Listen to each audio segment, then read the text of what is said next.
Hello, saints. I'd like to start with a prayer. Dear Father, I thank you for bringing it upon me to learn from your prophet that in the last month, in 1908, she wrote that the true work of the medical missionary is largely spiritual, not medical. 90% of problems are mental, and in this 10-minute nugget this morning, I want to try and use your words to impress upon everyone how precious the temple is that you gave us and how we can best protect it. We ask these things in your Son's name. Amen. So, on that note, I wanted to talk about the 10 hot topics in medicine today. And, we always heard about the number one killers, but some of that has been replaced by other topics that play into that role, but things that we're largely obscure about in terms of our knowledge. And so when I went to medical school in the late 70s, early 80s, there were the three top killers. Does anyone know what those might have been? I'm sorry? Heart disease. No. So actually the third most common cause of death at that time was natural causes. And the second was malaria. And the number one cause of death in the world was tuberculosis. So, it just gives you an idea of how unaware we are about some of the diseases that affect us worldwide. We still don't have good control of malaria. We still have a problem with tuberculosis, with raising of resistant strains, and it's even come back to the United States of America. So number 10 on the hot list is still the idea of overall health, which is a physical, mental or emotional, a spiritual, and also an addictive side to our thinking. As we learned today in the lesson, we have addiction to idols, and we forget about Jesus and God, and we fall prey to these addictions, whatever they might be. So the number 9 topic still has to do with the blue zones. People are constantly looking at how they can improve their health, and they're looking at the blue zones. And we have a great population here in San Bernardino County, and the best studies were done in the 90s, looking at 34,000 Seventh-day Adventists across the United States of America. And they found that there was an increase in lifespan for women of 7.5 years, and for men, 4.5 years in the population, the Adventist population nationwide. And they continued to do that study, and they tried to divide it a little bit more. They divided actually into 18 sections and looked at 3 groups: the vegan group, the lacto-ovogenarian group, and the non-vegetarian group, and found that there were 5 factors that were influential in increasing someone's lifespan. Each of these factors would increase you 2 years. So the first one was vegetarian. It didn't matter if it was vegan or vegetarian, and those patients did about 15% better. Not patients, those people. And a handful of nuts a day, 5 to 6 days a week. And that was shown to have a 5 or 6-fold decreased risk of heart attack compared to the non-vegetarian population.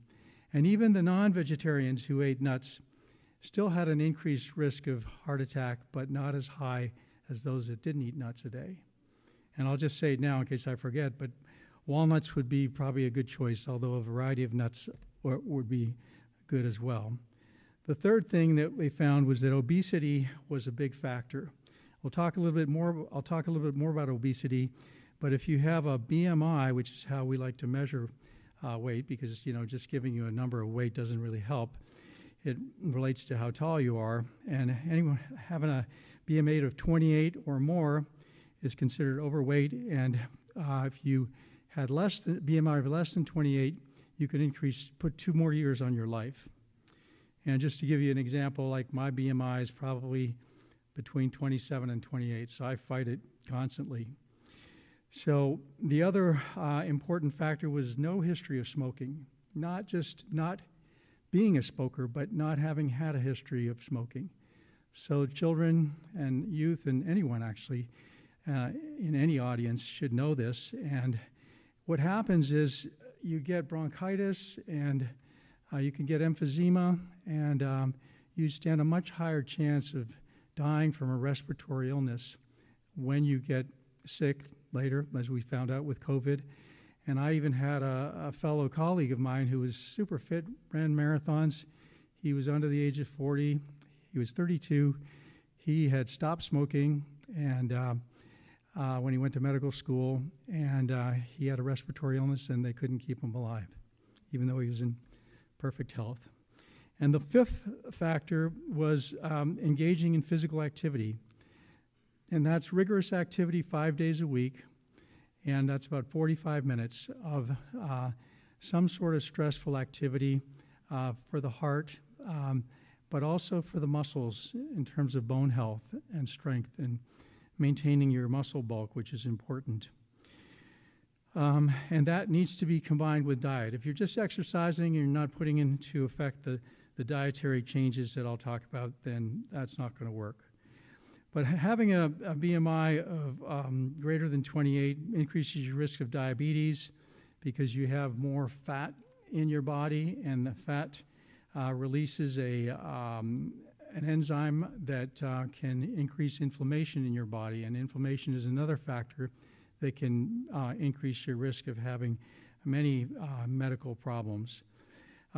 Increased rate of heart attack, increased rate of cancers, several cancers: uterine, colorectal, stomach, liver, pancreas, prostate.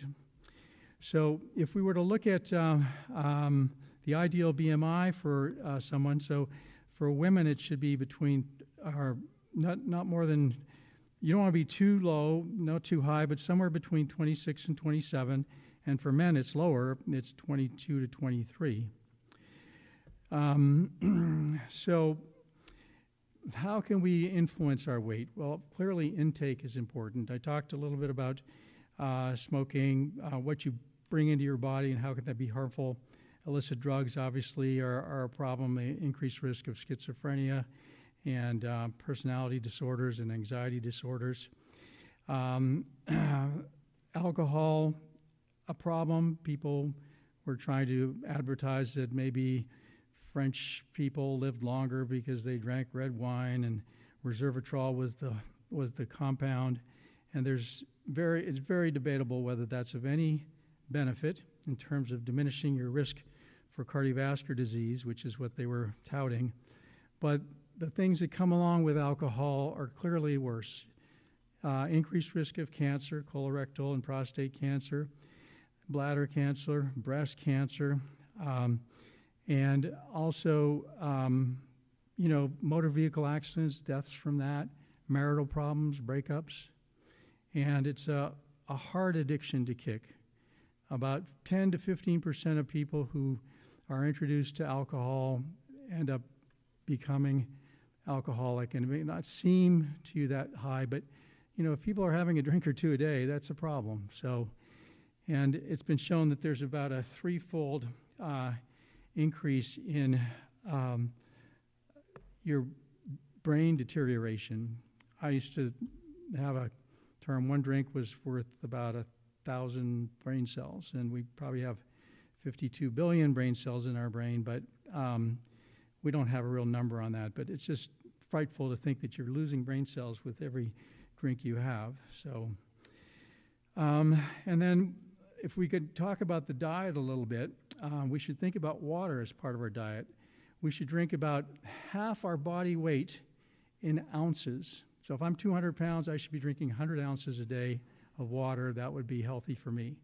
And there are many conditions that people have joint inflammation and cardiovascular disease that can be helped just with a good water intake. And in terms of the diet, the best diet was found to be one high in ligands and a vegetarian diet, although there are some vegetarians that will have some non-lactose or non-dairy products, and like maybe eggs, some cheeses, and some fish from time to time. And those people seem to actually fare better than those that were just vegan. But in any case, those two groups were far better than the non-vegetarian group. And so best is a combo of plant-based diets. Don't forget the nuts, occasional fish. And there's an important gut-brain connection too. So the number 6 item on my list was autoimmune conditions. And clearly there's rheumatoid arthritis and things like that. But the COVID era brought in a whole new idea of what type of allergies are we having? What type of inflammatory reactions are we having as a result of this virus? And what about the vaccine?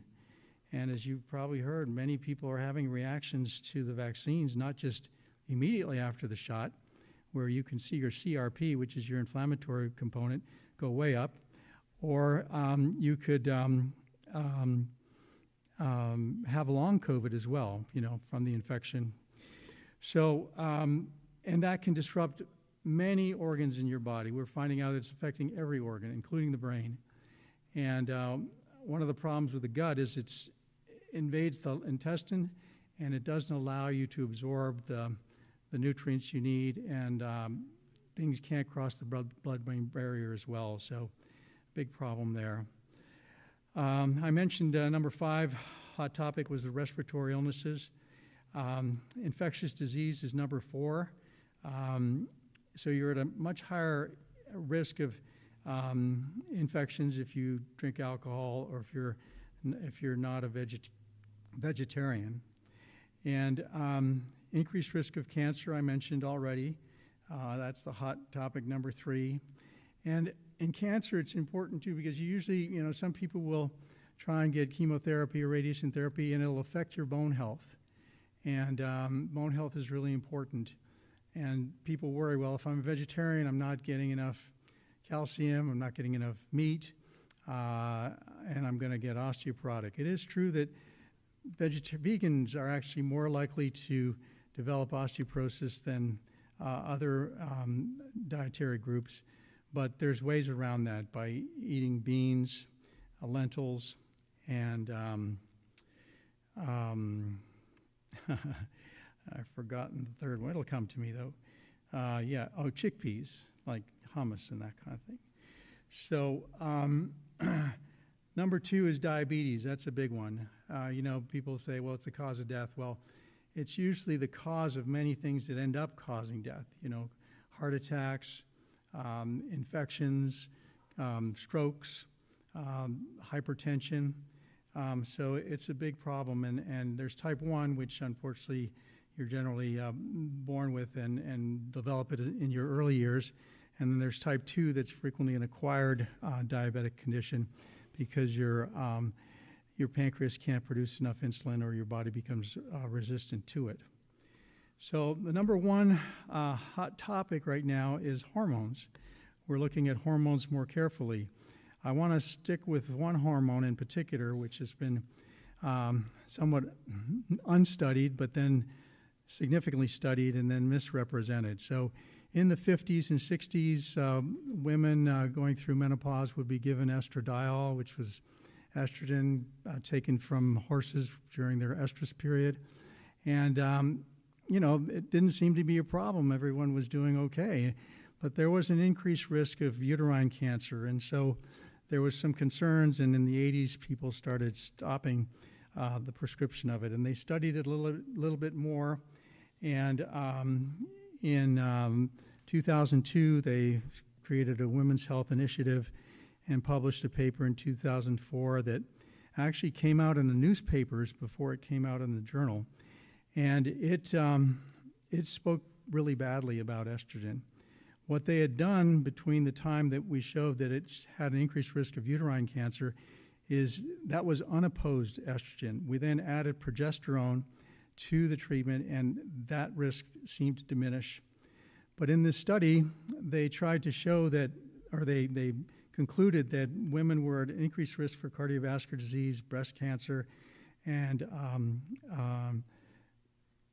it didn't really help make them feel any better. They didn't feel happier, or they didn't seem to have less brain fog. You know, women used to come into the doctor's office. I think I'm having dementia here, or Alzheimer's. Like, what's going on? You know, and so people looked at those studies and realized that it had been largely misreported and misinterpreted, and they further cut down the groups and saw that actually estrogen opposed estrogen treatment. So estrogen with progesterone was very helpful in terms of developing dendritic connections in the brain. Like they would look at, they would do special scans on women's brains who were going through pregnancy, and they could actually see sprouting of dendrites.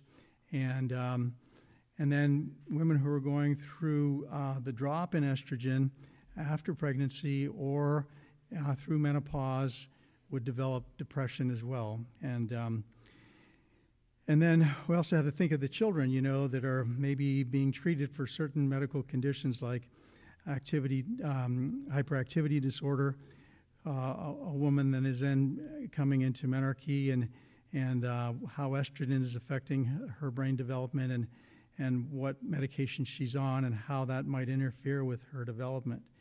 So these things are all being studied largely right here in Santa Barbara at UCSB by a lady named Jacobs. She's a PhD, and she was the top 10. She was listed as Time Magazine top 10 researchers to watch in 2005. So 25, just last year. So so it definitely diminishes brain fog. Actually shows a diminished cardiovascular disease situation with heart attacks and strokes, diminished depression, and so it's an important drug that we should keep our attention on, and speak to your doctors about that, or speak to me about it. I'm not the expert, but I can help direct you the right way.